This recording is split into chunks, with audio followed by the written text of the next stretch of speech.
Hello guys, welcome back, and today we are back with another figure review. Today we will be looking at the Hiya Toys Godzilla 2014 from the film Godzilla, 2014. And also guys, I want to point out right now, I'm doing this late at night, like around midnight. So if I'm so quiet, it's because if I make any loud noises that my parents can hear, then yeah, it's over. But anyways, I should also let you know that I was planning to do this way earlier, like probably like right around the energized Godzilla uh figure toy review that I've done. But the reason why I didn't was because I was making the video a bit too long because I have a maximum limit to what I have to record because storage purposes. And don't ask me what's in my storage. That's personal stuff. Why do you even want to know what's in my storage, you freaking weirdo? But yeah. Anyways, if it took so long for me to do this, that's why. But then again, it's not the first time I've taken so long to do a video. But yeah. Anyways, let's just get on to the review. Obviously, and more importantly, let's talk about the figure sculpt. Now, the sculpt here is honestly very amazing because I should let you guys know Godzilla from 2014 is actually my favorite, not only incarnation of the Godzilla, but also my favorite design because alright, I think it should be fixed now, but I should also point out not only the design and the character is amazing, but it perfectly represents what an American Godzilla should be because I'm gonna be honest, we're gonna sidetrack this a little bit, but in 1998, the film Godzilla came out, which was the first ever Godzilla film to come out to the USA. And it got a lot of hate for good reasons though. The film didn't necessarily felt like a Godzilla film. It felt like just a giant monster film, which if that was the case, the film probably would have gone off a bit better. But because it's been advertised as a Godzilla film, the problem with it is that Godzilla barely had any characteristics for Godzilla.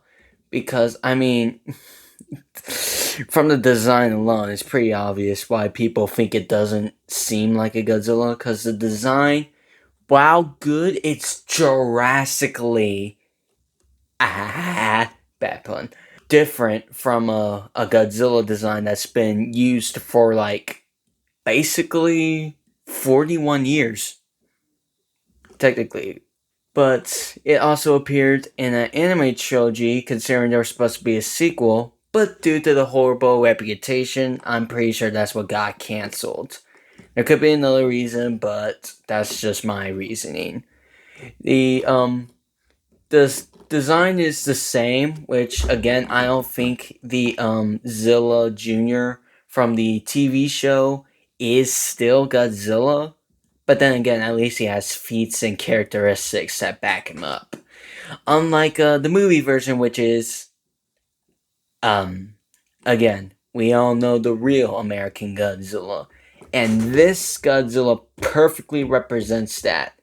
He is an anti hero, yes, but it's been captured in such a dark tone that I'm not sure the Monsterverse might even get back to it again. I mean, they might, but still, there was something about this design that I just love. The bulkiness, the dark color palettes, this very long tail, and even the muscles and the muscularity in his chest, pretty much abs, and even these dorsal plates. These dorsal plates aren't really like they aren't like a Millennium version where it tries to seem different while also being staying true to the Godzilla dorsal plate look. And yeah, these dorsal plates are actually very creative because it still captures that, but they're more of original. I love these dorsal plates. Whereas in King of Monsters, the dorsal plates are more of 1954-ish, which is, I think, a reason why people prefer these. And also for the fact when you compare them side by side, um, yeah, these are a bit bigger. But I just prefer this design more. Now it is dark, but because when you compare the two Godzillas, this has a more lighter grayish tone with a more of color washing to make it look like there's dust on it while also looking more basic. This is just simply dark and a bit messy in some areas. But that doesn't mean I don't like it anymore. It just means I prefer this because it's a bit more detailed than this. But that doesn't change the fact that I still love this design. I just think it probably was better off in the movie. And also, I'm only going to be referring to this because I don't have the SH Monster Arts figure. But then again, the SH Monster Arts figure, looking at it in reviews, I can tell why people are upset. It's not a movie accurate depiction of Godzilla from 2014. It was more of Japan's depiction from their video game on the PS4. That design in the video game has way more similarities to the figure they used on SH Monster Arts. Well, it makes sense. The game was from Japan, so of course they would use their own American Godzilla version of the design. Because apparently SH Monster Arts just doesn't care for American designs. But I mean, that's just Japan.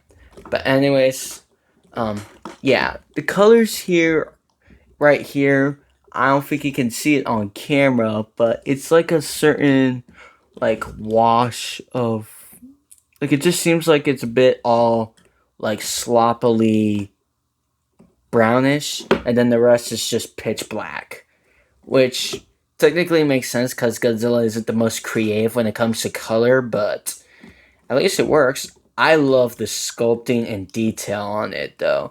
It's hard to notice on first glance, like especially back away, but when you get closer, you can notice the details in the scales. You can even see the gills right there. And the dorsal plates. I love the design of the dorsal plates, which I probably said already. And, yeah. Now it is time to look at the figure's articulation.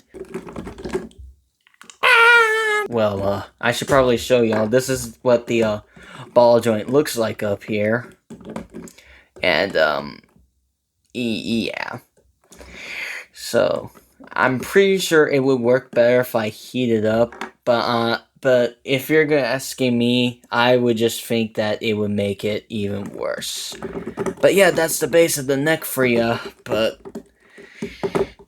yeah, it's more of... It's very difficult to work with. I'm pretty sure on some other copies it's better. So, but if you have the same issue, I'm pretty sure you're supposed to warm up the figure beforehand. But the chest articulation is way more movable. He can move side to side. He can crunch that forward and that back, much back. And there is like some spacing over here that when you move up, it fills in perfectly. There's a rotation on the arm. There is some bending over here. I'm not sure what this is, but it's like some flexible bending. And then there's rotations on the hands, which I should also keep in mind. The accessories for these is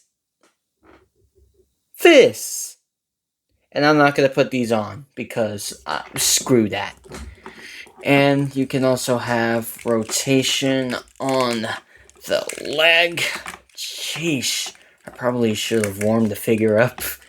Probably would have been better. A decent there spread.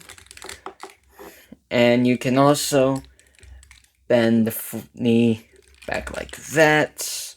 And up like that. You can also swivel here.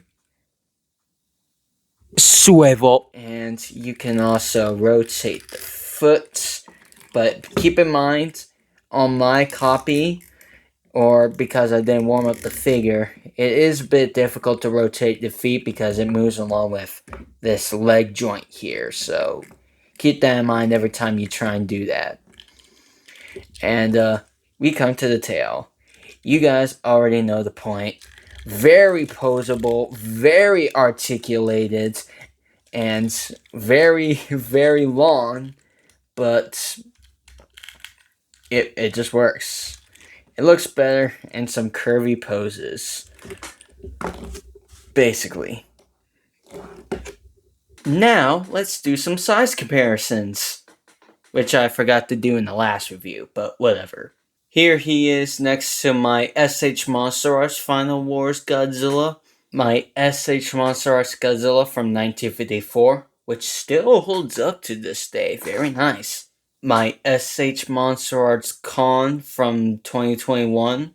My NECA Godzilla from 1994. My NECA Godzilla from 2019, King of Monsters. Here he is next to my Hiya Toys Godzilla from King of Monsters, and my previous review, the Energized Godzilla from Godzilla X Kong The New Empire. And here he is next to my Godzilla 2014, I'm pretty sure Tail Smash Godzilla, which is actually, fun fact, my first ever toy I've ever got as a kid on Godzilla.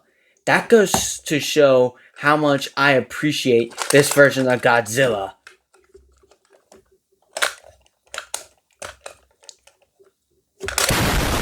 Now look, I should probably say this for the sake of the whole thing.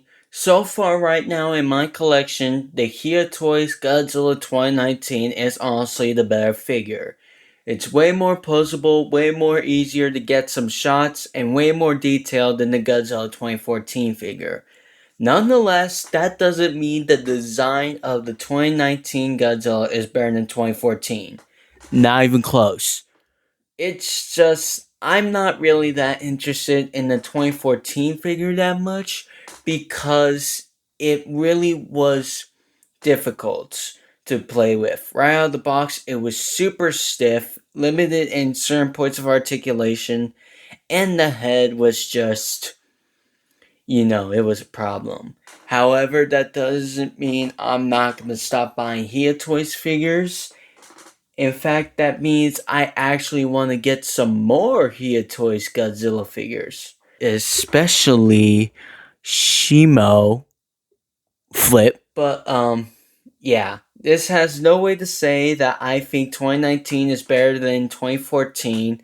It's just the figures overall, 2019 would be of better value than the 2014.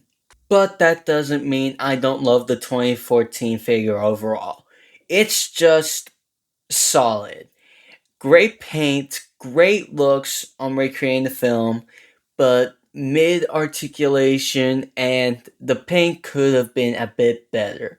But the figure overall is amazing.